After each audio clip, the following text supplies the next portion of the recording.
Welcome to the podcast, Leading and Growing Your Real Estate Business by Coach James Short. This podcast is designed to help you with strategies, insights, and ways to increase sales, build and lead high-performing teams, and ultimately grow your business. Your host, James Short himself, also shares some of his secret sauces on how he helps his own clients achieve business growth quickly and easily. James has been coaching those in the real estate and property industry for close to 10 years now, and his clients keep on saying, since working with James, their results have been outstanding, giving them more money, time, and fulfillment. James is offering a free strategy call to those listening to see how he can assist you to take your business to where you want to go. Simply go to jamesshort.com.au/strategy and book in a time today. Now on with the show.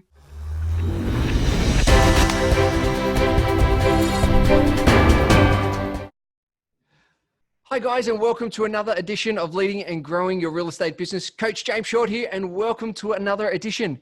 Wow, it's amazing how the world takes us and where we end up and where our journey goes. I share a little story. A number of years ago, we ended up in Bali, and we started on the trek to see how we could survive over there as a bit of adventure, to have the kids experience a different way of life, and for us as well to see if we can work offshore, still working in Sydney in Australia, but how we could run the business from overseas. And so in 2017, we landed in Bali really with the sleeves up and ready to go. And it was in that process where we were looking for a school for the kids to find out where's going to be the best fit for them and where's that alignment. And it was a really interesting process. We went to a number of schools, and one kid wanted one school, the other kid wanted another school, until we found this one school. And it was absolutely an amazing process because they both said, "Mum, Dad, we both want to go here." And I remember that first day when we met the principal of this school. We went in, and I remember very clearly, it was, I walked in the office and I saw all these great books that I personally have read for myself, for my clients, Think and Grow Rich, The Power of Now, all these amazing books. And I went, oh my goodness, whoever is leading and running this school has certainly, they got their head on, and this is the school. And so we met Anthony, we met his beautiful wife, Elle, who's also a teacher at the school. And we just connected, and it was a beautiful bond. And from that time when the kids went to school, they just flourished. I remember so many instances where Anthony, that we just set my son Tiger aside and just had chats for hours, and just to really have that care factor. And we are so fortunate enough to have both Anthony and Elle Hayes on this call today to find out where their journey is, because they've done some amazing transitional work, both with kids, with parents, with companies and organizations. And the business Time for Change Consulting is really having that time to make the change for so many people's lives, both children, parents, adults, companies, you name it. It's all about people. So we're really honored and privileged to have them both on the line today. Guys, welcome, welcome, welcome. Thanks very much, mate. Thank you. Greatly appreciate it. Good to be here. Yeah, mate, guys, let's go back a little bit. I mean, we could be going for hours on some of these subjects that I'm so excited to talk about. But what's the journey? How have you guys, where did it start, and what's been that journey up until now? Just to give the listeners a little bit more context. Well, we were teaching for 30 years, and all during those 30 years of experience, I guess we learnt that relationships and connection are the most important thing. And then when we came to Bali to do our teaching on the end of our sort of career in Australia, we actually went to this school because of the basis of consciousness and mindfulness that was at school. So from there, we actually grew not only in our teaching, but we also grew in ourselves. So I think that's the most important thing that we've learned from this little part of the journey, is about looking inward and how from being in touch with yourself, how you can actually make change, and how you can thrive and assist others to thrive even more. So we thought we did a great job as teachers, but we've actually added to it through consciousness.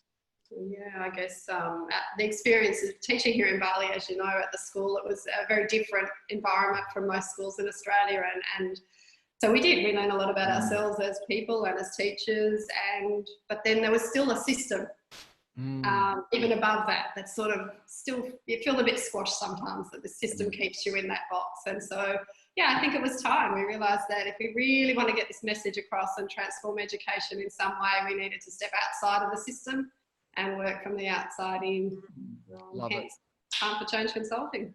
Yeah. So tell us a little bit more about Time for Change Consulting. So where is it you guys up to now? Who are you working with? How's that working? And what are you doing for these people?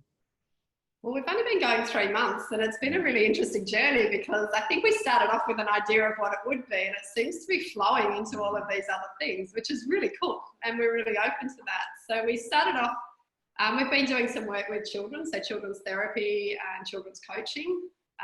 We're getting away from the curriculum-based stuff, and we're just wanting to work with wellbeing, social and emotional needs. Those kids that don't fit in anywhere else and schools are struggling with, they're the kids we really want to be reaching out to.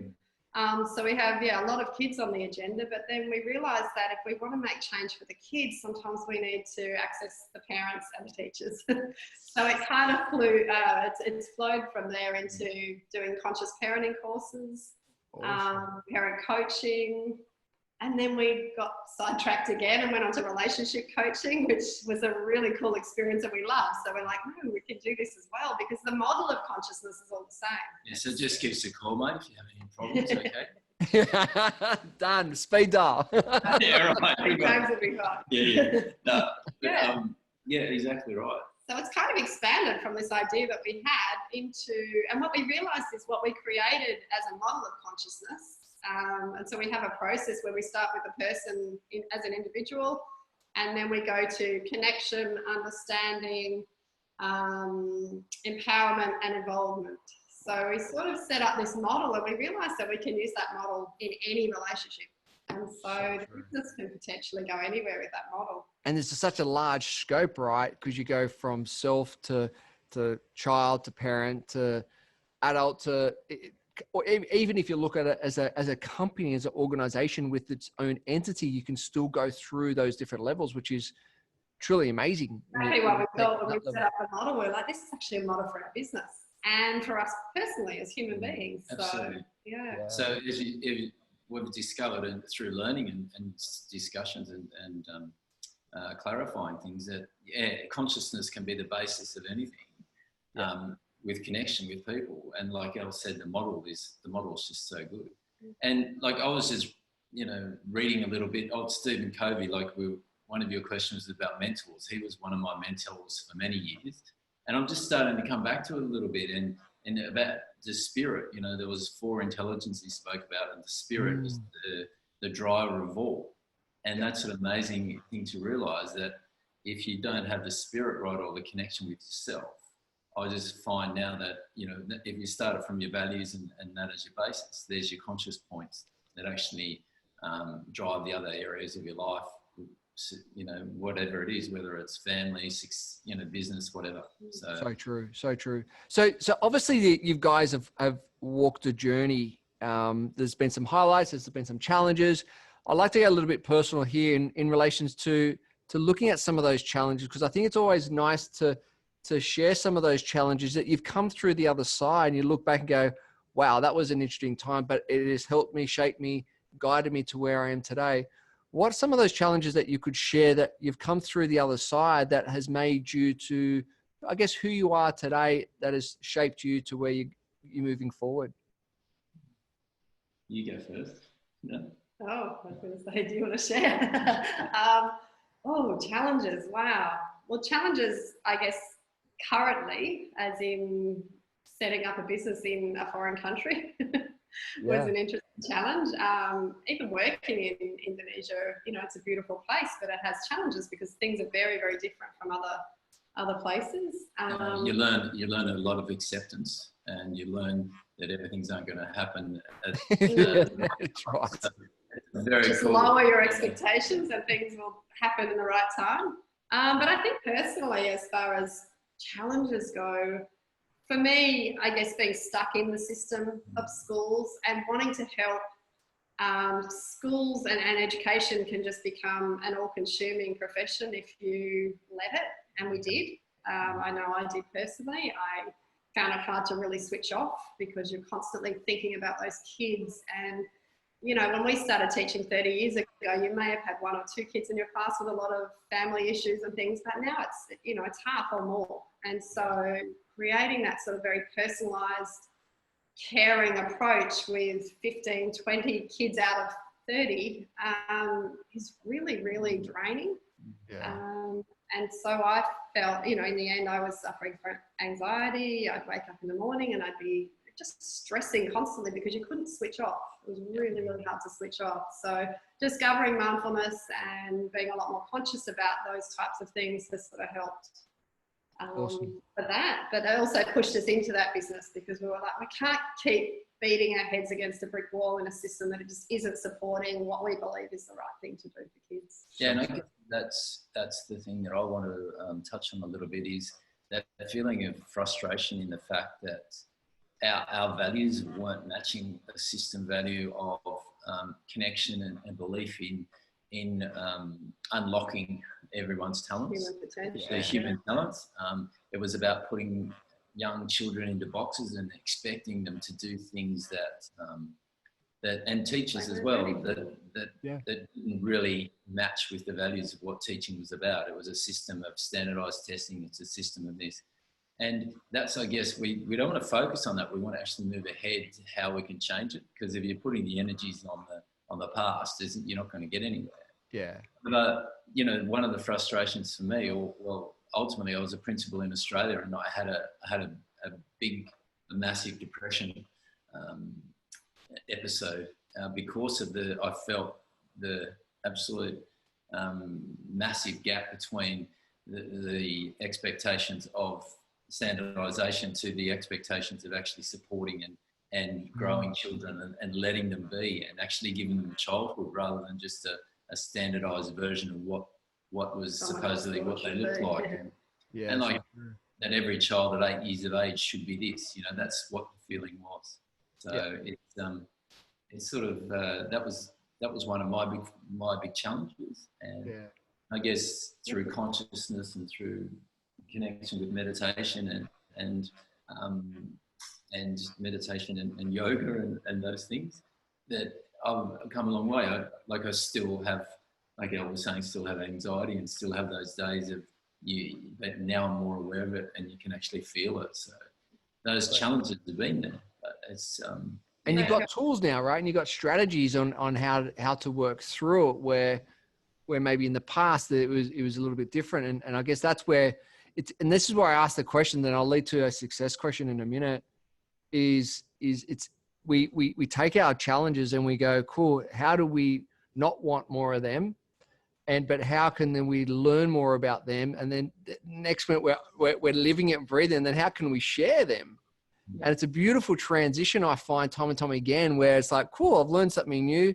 This is amazing. Let's spread that word. And this is where you guys have really ended up. And it's just so beautiful to see that you're actually sharing these tools, their strategies, this model out to the wider world, because it definitely needs to get out there. And you hit so many points in relations to just looking at it from the outside in rather than trying to break through from the inside, because it's forever as you're inside. So that's beautiful. If you look about this, I mean, you guys have had some beautiful successes along the way.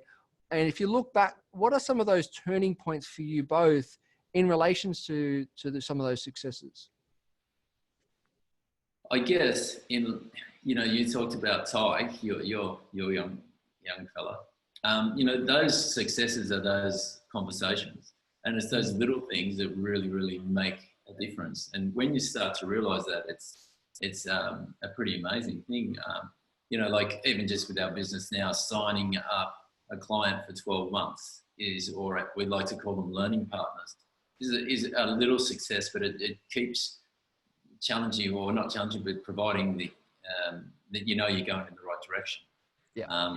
So that's a little success, but like I think a lot of our success over the years at school has been those relationships that we've created with parents and teachers and kids. And I think the feedback we get from those people is that when someone tells you that they've helped, or I had some children last year at the end of the year when we left who just said, "You've changed my life." Like when someone tells you that, Yeah.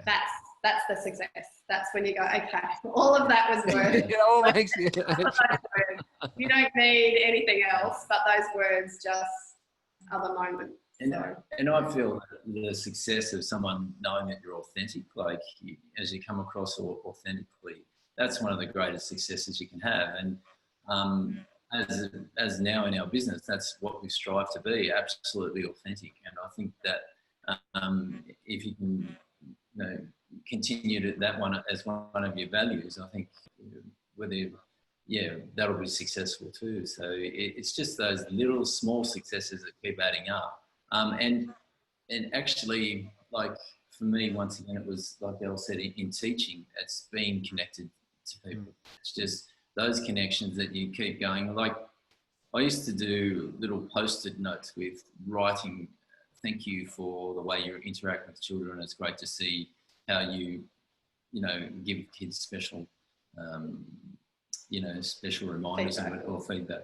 And I'd put them in pigeonholes, and like their little successes as teachers. Yeah. And people that worked at schools, they used to say to me that those little post-it notes meant a lot to them. They actually kept them on their mirror or on their desk, whatever. So that's sort of successes that I love, and those small things, you just keep adding up. Yeah. Now you've both been in leadership positions, and you've obviously seen many leaders out there in relations to the school system, the business system, life in general. In relations to leadership, where do you think people get it right, and where do you think people get it wrong, so to speak? What are you noticing out there? I guess, yeah, sure. One of the things that we are working with parents and teachers on at the moment is ego. And now we're talking. Yeah. I think from a leadership perspective, that's where you can either get it right or get it wrong.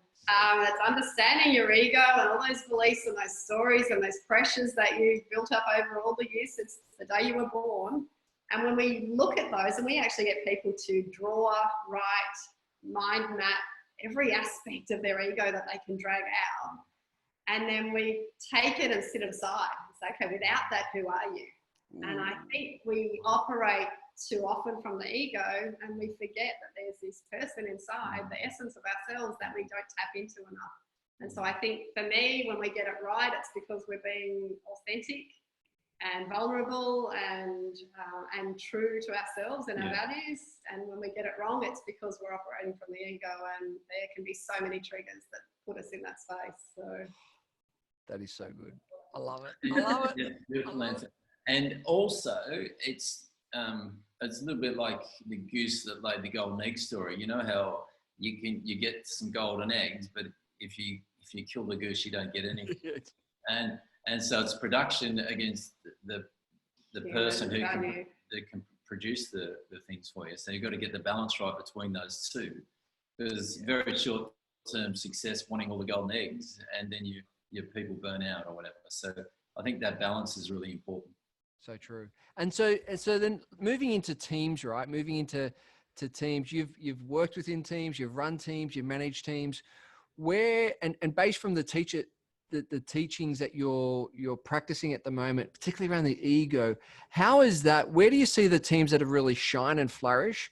What are they doing well? And where do you see the teams that are just that they're not aligned and they're not flourishing? What's the difference you're finding? I think communication is a huge thing in teams, and I think that ego thing again, if the team's being led by somebody that wants all the accolades. I remember in my very first job that I started with, I had a boss, and so I was new straight out of university, and I was working with a team of other young girls, and we were all in childcare, and we had this boss who would go to the big bosses, and she would take all the credit. And I mean, in the end, it didn't sort of matter, but it didn't sit well with me, because I just thought, hang on, you're sort of sitting in middle management, we're doing all the groundwork, and you go and get the pat on the back. Yep. And she never came back to us and said, oh, girls, you're doing really well or anything. We just heard from other people that this is, what was happening. And I didn't feel that she was part of our team then. It felt like it was us and her. And so I think it's being part of a team means warts and all, getting dirty with everybody because you're part of something, not for your own self. So yeah, it's the old "there's no I in team."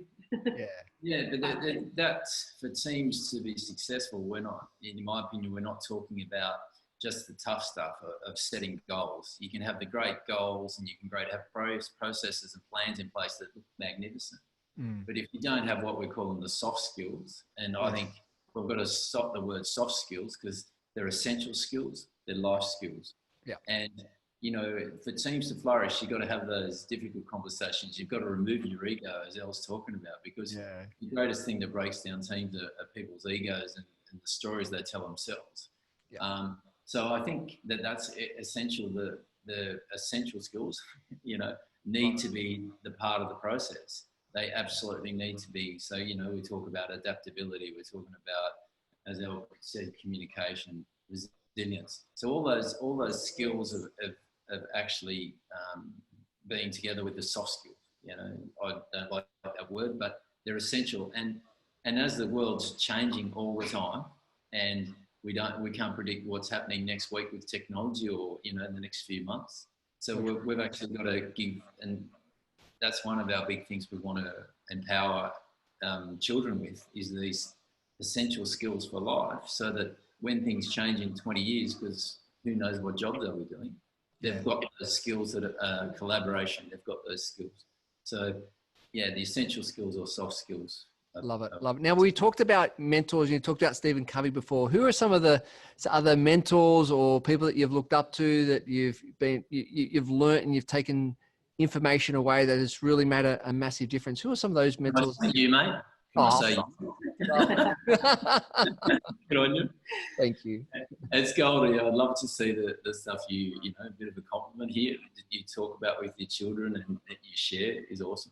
I love it. So it's a really nice thing. And I think from an education perspective, it was really hard to find mentors because education's heading down a track that we just felt, it shouldn't be. But I think Dr. Ken Robinson certainly is someone that we studied closely and followed his message that education does need transforming.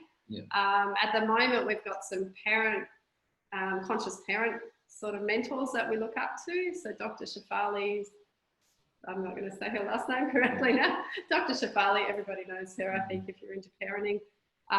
She's been really awesome. And I think we started talking about this whole conscious parenting thing, and then we did a bit of research and we came across them and we went, oh my gosh, that's everything we've been talking about. So I guess she got in early. But we really resonated with this stuff.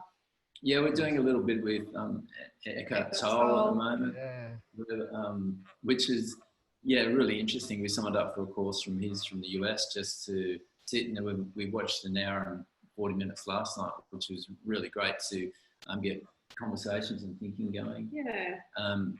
We're doing some more study at the moment starting next month with acceptance and commitment therapy. Russ Harris. So wow, cool. All this is really complementing and showing us processes for ourselves to break down our own egos, which is massive in a husband and wife team. we've had some very interesting discussions trying to take some deep breaths and break those old ego habits down, particularly mine.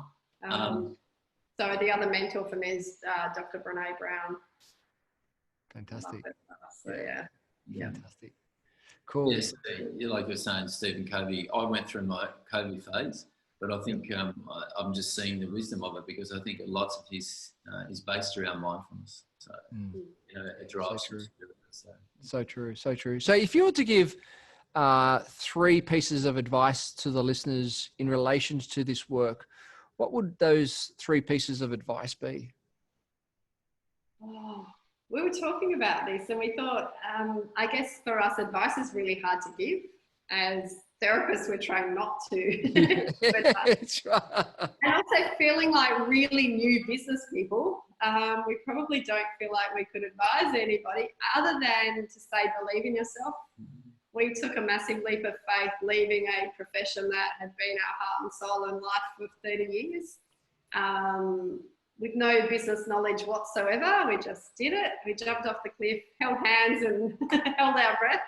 And we're probably still floating down there somewhere, but believe in yourself, because if you don't, nobody else will. And I think that's super important. You have to have the confidence in yourself to just go after your dreams, and, you know, and things happen. We've just been amazed at how, when you're open to the universe, the types of things that come to you that you hadn't even thought of or expected at all. So, you know, we're 3 months in, which most people tell us is, you know, still very early days in a business, and we're just starting to feel a little bit confident that we've done the right thing, and that, you know, the work's coming in and we're enjoying it and we're learning so much. So I would just believe. Yeah, and I'd say be open to opportunities. I know that sounds a hard thing to do, because a lot of business advice we received was pick a niche and go for it. But I guess what we've done is we've picked our niche of consciousness, and then from there we're letting it flow out. So be open for opportunities, and that's a really important one. And I guess that also, like, going on with Elle's believe in yourself is one of our messages that we give is that we believe that everyone has the empowerment or the ability inside them to unlock their great talents. And that's just finding the right people to assist you to get there, and finding the right people to you know, coordinate with, touch base with, collaborate with, you know. So all those things are so vitally important. So true. Love it. Love it. Love it. So how can the audience find out more? Where can we send them? Where can they go to reach out and connect with you guys? We are on Facebook and Instagram as Time for Change Consulting at the moment. We're still in the process of getting our website put together, because we've been too busy to do that. So we've got a website designer this week, and he's made a start on that. So that will be out soon, but I can't tell you the address for that. But our email address is timeforchange@gmail.com. So we can certainly send through some information if people are interested, but probably Facebook, and you can book with us on Facebook, and all of our services and that are on our Facebook.